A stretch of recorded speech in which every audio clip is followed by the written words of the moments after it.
નમસ્કાર દર્શક મિત્રો, હું છું મેહુલ ગઢવી. આપના હિન્દ વૈભવના માધ્યમથી આપને જણાવવા માંગીએ છીએ કે મોરબી જિલ્લાની અંદર અનેકવાર ભ્રષ્ટાચારના ગાબડાઓ સામે આવતા હોય છે. ત્યારે એવો જ એક બનાવ હાલ સિંચાઈ વિભાગ દ્વારા જે બનાવવામાં આવેલું નાળું એટલે કે લીલાપર ગેટ અને સ્મશાનની વચ્ચે જે નાળું બનાવવામાં આવ્યું છે એ સ્થાનિકો પાસેથી જાણતા ખબર પડી છે કે 2 મહિના અગાઉ આ નાળું બનાવવામાં આવ્યું છે.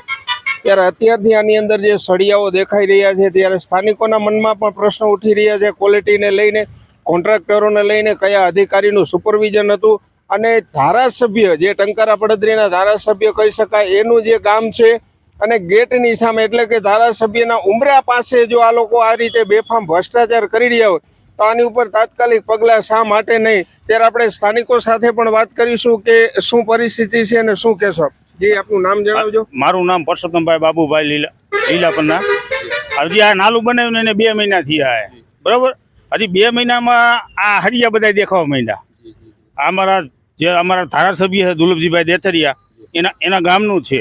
આ બાજુમાં સ્મશાન છે અને આ નાલાનો વિકાસ થયો તમે જુઓ. 2 મહિનાની અંદર હરિયા દેખાવા માંડ્યા. આવો ગાંડો વિકાસ થયો છે. તમે શું કહેશો આ અધિકારી? આ જેને નાલું બનાવ્યું હોય, જે કોન્ટ્રાક્ટર હોય, એના ઉપર કાયદેસરની કાર્યવાહી લેવાઈ જોઈએ અને એના લાયસન્સ કેન્સલ થવું જોઈએ. આવું ભ્રષ્ટાચાર હલવતા હોય તો આપણે હલવી ન લેવાય. આ પબ્લિકના પૈસા છે, એના ખીચાના પૈસા જ નથી. ધારાસભ્ય પણ અહીંથી જ રોજ, હા, ધારાસભ્ય ખુદ અહીંથી નીકળે કાયમિક માટે. એને આ વિકાસ નહીં દેખાતો હોય? નો દેખાતો હોય તો જ ને, તો જ આવે ને પેલા. વિગતની વાત કરીએ તો આ જે દિવાલો છે એ પણ ભ્રષ્ટાચારની ચાડી ખાઈ રહી છે. અહીં જે તિરાડો છે 2 મહિનાની અંદર જો આ રીતની તિરાડો પડવામાં આવતી હોય તો કોન્ટ્રાક્ટરો ઉપર, સુપરવિઝનના અધિકારીઓ ઉપર અનેક પ્રશ્નો ઉઠી રહ્યા છે. ત્યારે બીજો જ બનાવ સામે જે દ્રશ્યો તમને હું દેખાડી રહ્યો છું, કેમેરામેનને કહીશ ઝૂમ કરીને તમને જે બતાવશે એ દ્રશ્યો. જ્યારે આ ડાયવર્ઝનનું કામ હતું ત્યારે અહીંનું જે ડાયવર્ઝન છે ત્યાં કરવાનું હતું, એના માટે જે માટી નાખવામાં આવતી એ પણ બેદરકારી હજી સામે છે, ત્યાંથી ખસેડવામાં આવી નથી.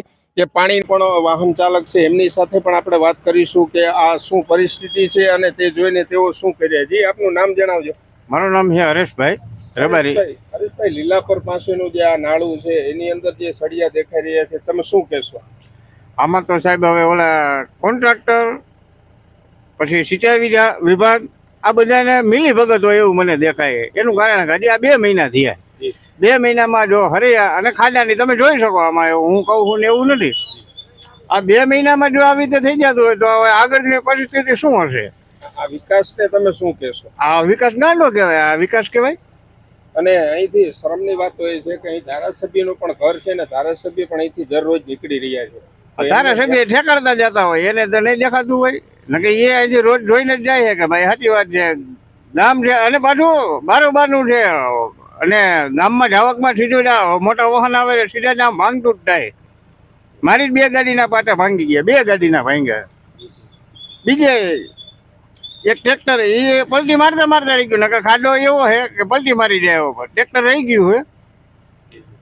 આ હતા સ્થાનિક આપણી સાથે. ધન્યવાદ. તેમને પણ વાહનની જે વ્યથા દર્શાવી કે અનેક વાહનોની અંદર આ રીતના એક્સિડન્ટો, પલટી ખાઈ જવાના બનાવો બનતા હોય છે. એકદમ જે 1-1, 1.5 ફૂટ સુધીના જે ઘટ છે અને જે રોડ પાડવામાં આવ્યું છે એના કારણે અનેક અકસ્માતો સર્જાતા હોય છે. તો હિન્દ વૈભવના માધ્યમથી તંત્રને, સિંચાઈ વિભાગને અને ધારાસભ્ય દુર્લભજીભાઈને અમારી એ જ અપીલ છે કે આ રીતના જે કામો છે ભ્રષ્ટાચાર વગરના પારદર્શક કામો કરો, જેથી કરીને લોકોને સાચા વિકાસના દર્શન થાય. વિભાગના સુપરવિઝન હોય છે, કોન્ટ્રાક્ટરોનો કામ આપેલા હોય છે, પણ ત્યારે અગાઉ આજ સિંચાઈ વિભાગ દ્વારા વાવડી રોડ ઉપર, નાની વાવડી પાસે પણ એ જ રીતનું નાલાનું કામ હતું, એમાં પણ એ જ રીતની ગેરરીતિ હતી. ત્યારે હું તમને દ્રશ્યોમાં બતાવીશ કે જે સળિયાઓ દેખાઈ રહ્યા છે એ આ ભ્રષ્ટાચારના સળિયાઓ તમે જોઈ શકો છો કે કઈ રીતના ઉપર બહાર આવી ગયા છે. એટલે કોઈ પણ જાતનું કોન્ક્રીટ કે પેચવર્ક કે કોઈ પણ જાતનું એવી ટકાઉ કામગીરીનું કામ નથી થયું. આ કોઈના વાહનોમાં આવે તો તમે જોઈ શકો છો આ સળિયાઓ ભ્રષ્ટાચારના જે છે તેના કારણે આ જ રીતના ભ્રષ્ટાચારના ભોરિંગો તંત્રને અને સરકારને ઉલ્લુ બનાવીને પોતાના જાણે ગજવા ગરમ કરી રહ્યા હોય ને પોતાનો વિકાસ કરી રહ્યા હોય. ત્યારે સ્થાનિકે પણ જે રીતે કહ્યું કે વિકાસ ખરેખર ગાંડો થયો છે. તો આ ગાંડો વિકાસના દ્રશ્યો અમે તમને બતાવવા માંગીએ છીએ. અહીંયા આપ જોઈ રહ્યા છો, સ્થાનિકો આપ જોઈ રહ્યા છો કે 3-3, 4-4 સળિયાઓ જે રીતના નીકળી ગયા છે એ ભ્રષ્ટાચારની ચાળી ખાઈ રહ્યા છે. અને વધુ શરમજનક સ્થિતિ તો એ છે કે ધારાસભ્ય દુર્લભજીભાઈ દેથરિયાના ઉંબરા પાસે ભ્રષ્ટાચારનું ગાબડું પડ્યું છે.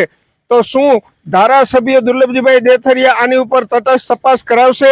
આની અંદર કામ કરનાર કર્મચારી, જે કોઈ પણ સુપરવિઝન કરનાર અધિકારી હોય, કોન્ટ્રાક્ટર હોય, તેની તટસ્થ તપાસની માંગ થશે કે કેમ તે હવે જોવું રહ્યું. બાકી જો તમારે વિકાસ આવો ને આવો જોવો હોય તો હિન્દ વૈભવના પેજને લાઈક, ફોલો ને શેર ને સબસ્ક્રાઇબ કરતા રહેજો. હું હતો મેહુલ ગઢવી, આપ જોઈ રહ્યા હતા હિન્દ વૈભવ પર.